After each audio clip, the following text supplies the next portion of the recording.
What up, peeps? Are you tired of getting into constant arguments and debates with your friends and family with no real resolution? We're gonna put an end to that. This is Tony Baker on the issues. Now I get my good friend Rob here, and he's a Star Wars guy. Yes, I am. And, Star Wars is his thing, and I know a lot of Star Wars people, you know what I'm saying? I'm a fan of Star Wars myself. But we want to debate, not Star Wars and Star Trek as a whole, but just the latest incarnation of Star Trek and Star Wars movies. Okay, the JJ Abrams produced Star Trek versus the new crop of the Star Wars. Also, JJ Abrams. Wow. Yeah. JJ, man, you out here getting paid. All right. So we'll debate those, okay? You got Star Wars, I got Star Trek. Sounds good to me. As we do it, we move in the blocks, okay? Right. You can only state your argument when the other person is moving the blocks. And when they place it, you gotta hush up, and then we'll go on. Okay. So now, if the tower falls, whoever the tower falls on, you lose the argument. And then it's a definitive fact from then on that Star Trek is better than Star Wars. We'll see. We'll see about that. Let the game speak for itself. Let's begin. All right. All right. Since you're my guest, I'll allow you to start your argument as I move the block. Appreciate that. Yes. I mean, let's just start with easy stuff. I mean, these last crop of Star Wars movies, they've been great. They've been a lot of fun, and the Star Trek movies are largely forgettable. All right. Let's slow your roll now. They've been fun up until a degree, but they're still lacking a piece of the magic that made Star Wars what it is. See, I don't know about that. I mean, I think they've gone back and recaptured a lot of the magic that they had in the original ones, bringing back a lot of that old, like, lo-fi, special effects, practical special effects, some stuff that looks great. I do like practical special effects, but I feel like the Star Trek franchise, they're just having more fun with it now. The cast is great. The action is fast-paced. The pacing is faster. See, I don't know. There's stuff to like about the Star Trek movies, but ultimately, at the end of the day, like, I leave them feeling kind of just like, all right, I don't know. How can you feel like that after Spock yelled Khan like that? And I know they switched it from Kirk to Spock saying Khan, but it's so just like, it makes your blood boil. Just like, Khan! There's none of that in Star Wars. Well, I'll tell you why. Because they totally pulled that punch back when they brought Kirk back from the dead immediately with triple blood. Like, what is that? Like, how is there any danger in the Star Trek universe anymore? But I was still scared that he was going to pass away. I was shook. Now, what Star Wars lacks is just, I don't know, I feel like they're long-winded at times, they're forcing characters on us, and it's just missing some of the attitude, I guess. I don't know. I feel like they're bringing in a new generation of characters, generations of characters that feel like they got something to say. Stuff that relates to what we're going through today, disillusionment with the fights of former generations. Now, see, when you do a reboot, you gotta feel the cast. And the new Star Trek cast is very well done. From Kirk, Spock, Doc, Scotty, it's just a dope cast, you know what I mean? No, I mean, listen, they did a great cast. They did a great job recasting people and some characters that have already been done. But Star Wars, they're doing something new, They're bringing some new people around, some new characters. They're taking risks. Star Trek isn't taking any risks. What risk is Star Wars really taking? The best thing about Rogue One wasn't a risk at all. When all else fails, let's get some Darth Vader in this mug. And Rogue One needed that Darth Vader scene at the end because it was boredom up until that point. I was bored. I was like, all right, man, what's going on? The lead guy was just boredom. Yeah, but they had some laughs in there. The robot, I mean, he was a great time, And I mean, listen, at the end of the day, there's some good stuff to take away from both franchises, but I mean, Star Wars is just, it's always going to be the king.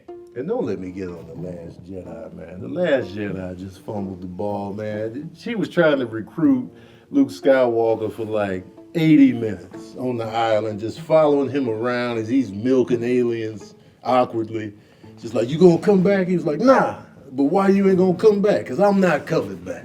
For 80 minutes. Well, sometimes your heroes, they disappoint you because that's just real life. And that's what I'm saying. That's what Star Wars has given us. It's given us some real life in that fantasy element, Now, I will say Star Wars has improved since the young Anakin days of oh man, don't get me started on that. So you lucky we not taking it to those Star Wars. But the new one, they're just lacking something. They mean well, it looks great, but they're just lacking something, man. And the main villain is whiny. Yeah, well, I mean, Vader was a little bit whiny too, but I mean, aren't some of the greatest villains, even at the end of the day, just some whiny little child? No. The villain in No Country for Old Men never whined. Not once. One of the best villains I've ever seen. The Joker wasn't whining in The Dark Knight. They would say, you don't have to be whiny. Matter of fact, Darth Vader didn't get whiny until The Phantom Menace, so probably Attack of the Clones. But before then, no whine. And his voice was too deep, man. James Earl Jones does not whine. He didn't have it in his voice. The Star Trek, man, everybody's having a good time, no whining. Everybody's getting the job done. It's a team effort. No, I mean, Star Trek. It's great when they're making the same movie, every time they're coming out, like, they're gonna crash the ship, there's gonna be some enemy of some, got burned by the Federation way back in the day. I mean, that's what they did with the first one, that's what they did with the second one, and then the third. That's all Darth Vader is. He got burned on a planet when Obi-Wan Kenobi left him to get burnt up. That's why he messed up, man, and bald-headed and weird-looking and milky. He got burned up, man. That's why he was mad for years. I mean, which is understandable. I mean, if your best friend left you all burnt up, just didn't finish the job, I'd be pissed. I'd be mad at that. But I mean, again, we're talking about the new stuff, all right? And I just feel that at the end of the day, Star Trek, what was even the last one about? Was it Beyond? What happened in that movie? I saw it in the theaters. I don't remember a thing. Well, Idris Elba was mad. He attacked the Federation. He was like, yo, I'm gonna get this, but I had to get something from y'all, so I'm gonna tear up the ship. And I used to be, spoiler alert, I used to be, one of y'all.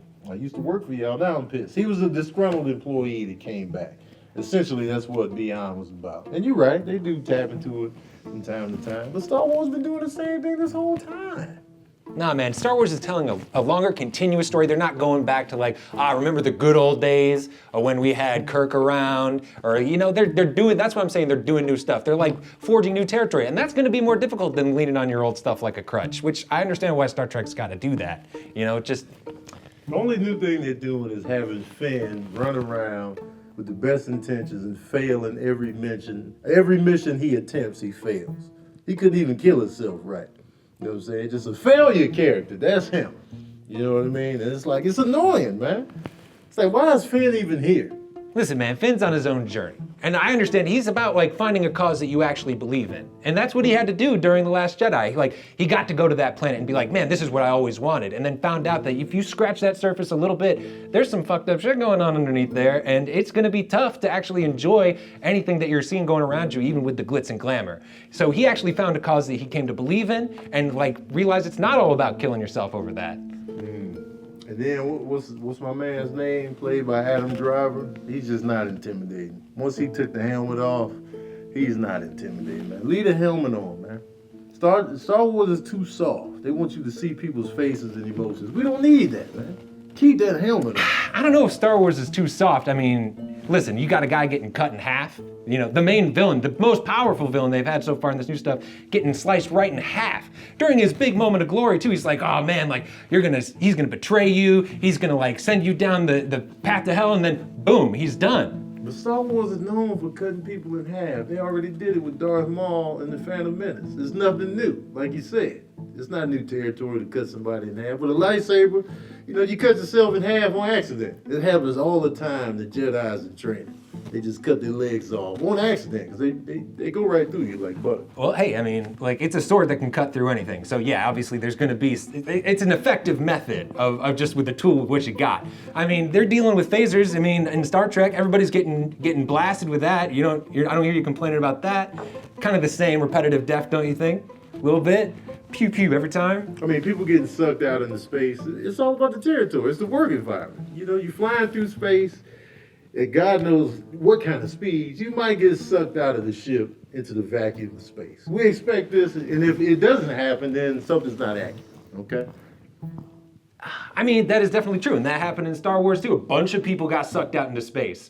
A lot of people, Admiral Akbar, fan favorite, big guy, sucked out into space, done like that. I mean, Star Wars is definitely not pulling any punches out here. I mean, if you want to talk about pulling punches, we can go back to that Tribble thing where it's just all right, finally they brought a character around that had a meaningful death, something that would really make it sink in. At the last second, they were like, never mind, we're good. He's cool, it's fine, he's back. And all you gotta do is give him a little bit of shot filled with this alien blood that from this race we literally cannot stop from breeding. They had a whole episode about Star Trek about how they couldn't get rid of the tribbles. So now they're just everywhere, and turns out they got like the, elixir of life just pumping through their veins at all times. So, don't really worry about anybody in Star Trek ever being in danger ever again, because they're pretty much just gonna take them back to the Tribble planet, spend some time in rehab, and they'll be back in a week. Oh, like they didn't do Princess Leia the same thing. She gets sucked out into space, and then she gonna force her way back into the ship, like some kind of flying Doctor Strange. Like, come on, man. You know what I'm saying? Like, come on. She was frozen, man. I get you got the force, but you got sucked out by surprise. You ain't got no breath left. Come on, man. They did that just to bring her back. They got soft. Soft. Star Wars is doing the same. Yes, they killed Han Solo. That's just because Harrison Ford was like, I'll come back, but y'all gonna have to kill me on this one. That's the only way I'm coming back. Give me $20 million. I'm done. That's the only reason. You know what I'm saying? If he said, I want to live, they would have wrote it in there. Well, let's let Han Solo live, keep him on life support, so they could just build a family from there, and then he could bring him back to the good side. All right, yes, sure. I could see that being Harrison Ford. That's Harrison Ford. We all know what he's like. But, I mean, what about Luke? Luke went out. He went out like a real one. He went out there, sacrificed himself, cleaning up his mistakes. He didn't sacrifice himself, man. He was a projector. He didn't show up to the scene of the crime. He phoned it in via satellite on CNN. You know what I'm saying? He never left his little island that we were on for 80 minutes as Daisy was trying to recruit him the whole movie for no reason. It was a complete waste of time. And then Finn and oh, man. Well, beam me up, Scotty. Beam me up, Scotty. Thanks for joining me. Now you can just, I guess you can go in the hyperdrive and just blast on out of here. Yeah, I'm gonna go ghost out of here. Yeah, man, because Star Trek is officially better than Star Wars. Now, you know what I'm saying? I'm not talking about the whole thing. I'm just talking about the latest incarnations, man. The JJ Abrams versions of each franchise, Star Trek is the winner. Don't forget to like, share, and subscribe. Let me know in the comment sections below. Do you like the new Star Trek movies or the new Star Wars movies? Which one you like better, head to head? Let me know in the comment section below. All right, and as usual, we out here. Tony Baker on this shit.